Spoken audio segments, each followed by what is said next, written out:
Good morning, सुप्रभात brother and sister.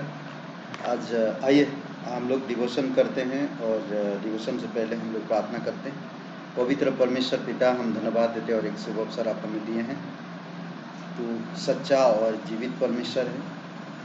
तेरी पवित्र वचन के लिए हम धन्यवाद देते हैं। तेरे अनुग्रह के द्वारा तू हमें अगुवाई कर और प्रत्येक भाई बहन जो वचन सुनते हैं, प्रभु कई सारे लोग बीमार हैं, परेशानी में हैं, आप उन पर कृपा दृष्टि करो और दया करो पिता, और उनके जीवन में शांति और आपकी अनुग्रह दो प्रभु यीशु। धन्यवाद देते हैं, विश्वास के साथ प्रार्थना करते हैं, यकीन करते हैं यीशु नासरी के नाम से, आमीन।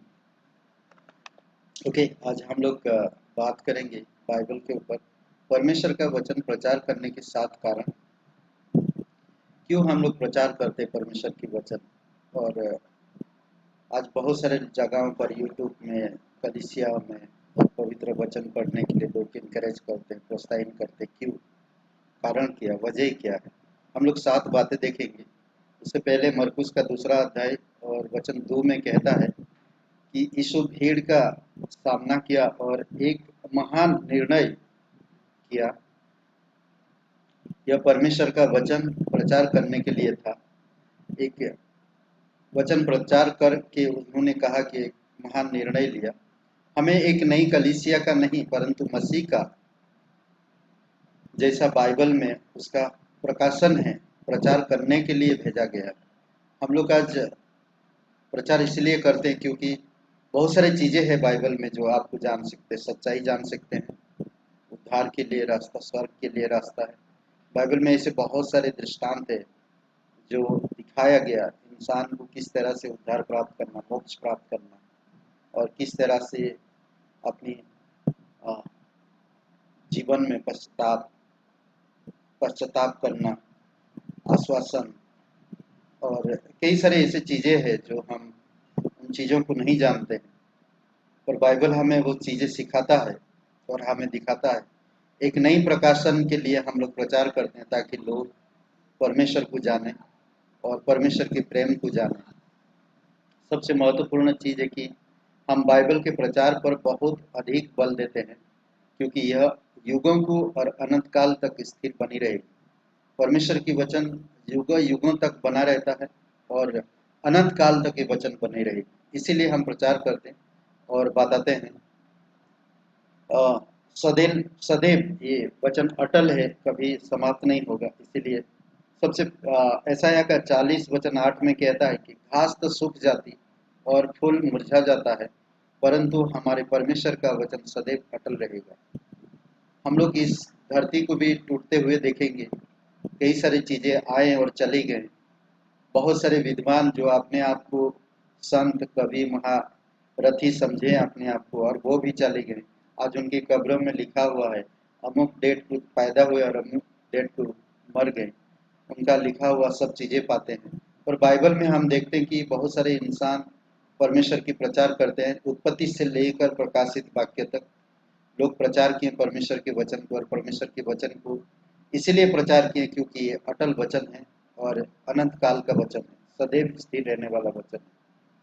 तो सबसे पहली बात हम देखते हैं कि अंगीकार पाप अंगीकार इसमें परमेश्वर के वचन के प्रचार करने के द्वारा होता है।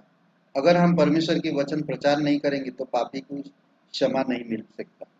इसीलिए प्रेरित के काम की किताब में 2 अध्याय 14 वचन से लेकर 37 वचन, अगर आपके पास बाइबल है और तो बाइबल खोलकर पढ़िए तो जान जाएंगे। जब पिंतेकुस्त के दिन पवित्र आत्मा पतरस के जीवन में उतरा, पतरस के द्वारा बातें किया और पतरस ने वचन का प्रचार किया। इसमें कहते हैं कि पुरानी नियम के 23 वचन को उसने इस्तेमाल किया। 23 वचन, 23 वचन को उसने इस्तेमाल किया। 9 वचन पुराने नियम की था, 23 वचन को उसने प्रचार किया, पर 9 वचन पुरानी नियम के थे। अगर आप देखेंगे तो, अगर आप ध्यान से पढ़ेंगे तो कई बार वचन को हम उदाहरण के तौर पे लोगों को देते हैं, वही वचन लोगों के जीवन में जाकर लोगों को तोड़ता है और उनकी जो बुराई को दिखाता है और उन्हें मन फिराने का एक मौका देता है। इसीलिए पाप अंगीकार परमेश्वर के वचन प्रचार करने के द्वारा होता है। दूसरी बात हम देखते विश्वास। विश्वास बढ़ता है वचन के द्वारा। अगर हम वचन का प्रचार नहीं करते तो हमारा विश्वास नहीं बढ़ेगा। परमेश्वर का वचन सुनने से आता है। विश्वास कैसे आता है? परमेश्वर के वचन सुनने से। रोमियो का 10:17 जो विश्वास सुनने से और सुनना मसीह के वचन से होता है। विश्वास हमारी कैसे आएगा? वचन सुनने से।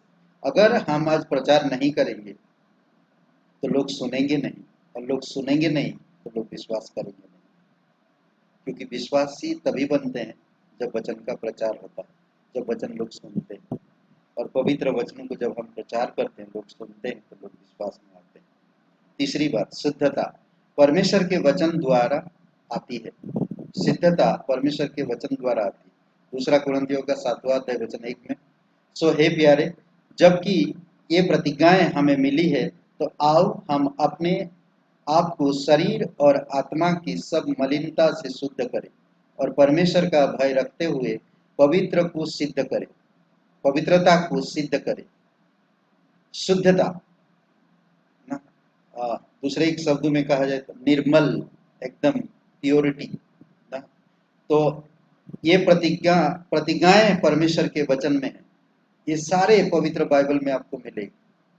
और शुद्धता परमेश्वर के वचन से आता है। चौथी बात हम देखते हैं कि निश्चयता, कॉन्फिडेंस, निश्चयता, पूरी तरह से भरोसा परमेश्वर के वचन से होती है। पहला यूहन्ना 5वां अध्याय वचन 13 में, मैंने तुम्हें जो परमेश्वर के पुत्र के नाम पर विश्वास करते हो इसीलिए लिखा है कि तुम जानो कि अनंत जीवन तुम्हारा है। पूरा निश्चय है हमें, यीशु मसीह पर जो विश्वास करता है अनंत जीवन उसका है। इसीलिए बहुत जरूरी है कि आपको मुझे समझना, परमेश्वर की वचन हमें निश्चयता देता है। ओके, पांचवी बात, सांत्वना देता है। सांत्वना, आश्वासन, सांत्वना एकदम बोलते ना कि कभी कभी हमारी जीवन या हमारी जीवन की जो समस्याएं, ऐसे परिस्थितियों, बेचैनी, ऐसे समय पर वो सांत्वना देता है। कई बार कोई इंसान अगर रास्ता खो गया तो अधीर हो जाता है, और कई बार जब इंसान के कोई प्रियजन और कोई मर जाते हैं या कहीं कुछ हो जाता, अकस्मात उनके जीवन में विपत्ति आता है, तो ऐसे समय पर परमेश्वर का वचन हमें सांत्वना देता है। परमेश्वर के वचन से प्राप्त होती है सांत्वना। ये पहला थिस्सलुनीय का 4 अध्याय वचन 18 में कहता है कि सो इन बातों से एक दूसरे को शांति दिया करो। ये बातें बाइबल में लिखित मिलता है जो हमें सांत्वना देता है। परमेश्वर मेरा, यहोवा मेरा चरवाहा है, मुझे कोई चीज की कमी नहीं है। सांत्वना का शब्द ना हमें सांत्वना देता है। और हम छठवां बात देखते हैं कि सत्य परमेश्वर के वचन द्वारा आती है। सच्चाई परमेश्वर के वचन द्वारा आता है। प्रेरितों के काम 17 अध्याय वचन 11 में, ये लोग तो थिस्सलुनी के यहूदियों से फले थे और उन्होंने बड़ी लालसा से वचन ग्रहण किया और प्रतिदिन पवित्र शास्त्र में ढूंढते रहे कि ये बातें यूं ही है कि नहीं। सच्चाई परमेश्वर के वचन से आता है। तेरी कहता है, यीशु मसीह कहता है, मार्ग, सत्य और जीवन में ही। यीशु वो सच्चा है जो आपको मुझे सच्चाई में अगुवाई करता है। जब हम वचन की तरफ आते, वचन देहधारी हुआ और सच्चाई और अनुग्रह से परिपूर्ण, और वचन द्वारा ही हम सिद्ध भी होते हैं। बोलते कि तेरे वचन सत्य है और सच्चाई से हमें अगुवाई कर। परमेश्वर का वचन सत्य है और हमें सच्चाई में अगुवाई करता है। और जब हम सच्चाई में रहते हैं हम बहुत सारे सुरक्षित रहते हैं, बहुत सारे चीज़ों में हम सुरक्षित रहते हैं। आखिरी पॉइंट में नया जन्म देता है।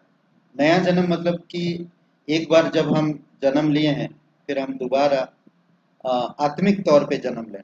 नया जन्म हमारी आत्मिक तौर पे जब होता है, हम हमारी पहले की जन्म हम पाप भरा है, जब हम पाप से प्रायश्चित पश्चाताप करते हैं, मन फिराते हैं, पापों की क्षमा मांगते हैं यीशु मसीह पर, तो हमारा नया जन्म हो जाता है। नया जन्म परमेश्वर के वचन के द्वारा होता है। पहला पत्रस पहला अध्याय वचन 23 में, क्योंकि तुमने नाशवान नहीं पर अविनाशी बीज से परमेश्वर के जीवते और सदा ठहरने वाले वचन के द्वारा नया जन्म पाया है। अद्भुत है। वचन मुझे सुनाया गया, मैं उस वचन पर मैं उस वचन को सुना, उस वचन पर गौर ध्यान दिया, उस वचन पर विश्वास किया, तो मेरा जन्म नया जन्म हो गया। इसीलिए यूहन्ना का 3 अध्याय में अगर आप देखेंगे, एक याजक था निकोदेमुस। निकोदेमुस एक यहूदी था और एक याजक था। जब यीशु के पास आकर यीशु से पूछता, तो नया जन्म पाने के लिए मैं क्या करूं? यीशु मसीह कहता है कि जल और आत्मा से जन्म लेना जरूरी है। नई सिरे से जन्म लेने का मतलब जल और आत्मा से। एक बार हम जल से जन्म ले चुके हैं, अब हमें आत्मा से जन्म लेने की जरूरत है। तो ये 7 बातें परमेश्वर के वचन प्रचार करने के 7 कारण है। जो ये 7 बातों के बारे में आप सोचिए और वचन से आप खुद पढ़िए और इसके बारे में ध्यान करिए और मनन करिए। आमीन, हालेलुया, प्रेज द लॉर्ड। आइए प्रार्थना करते हैं। पवित्र परमेश्वर पिता, जो भी भाई बहन वचन सुनते हैं, आप उन्हें अगुवाई करो, उन्हें आशीषित करो पिता। कई सारे लोग दुख कष्ट तकलीफ से गुजरते हैं, आप उन पर कृपा दृष्टि करो प्रभु यीशु।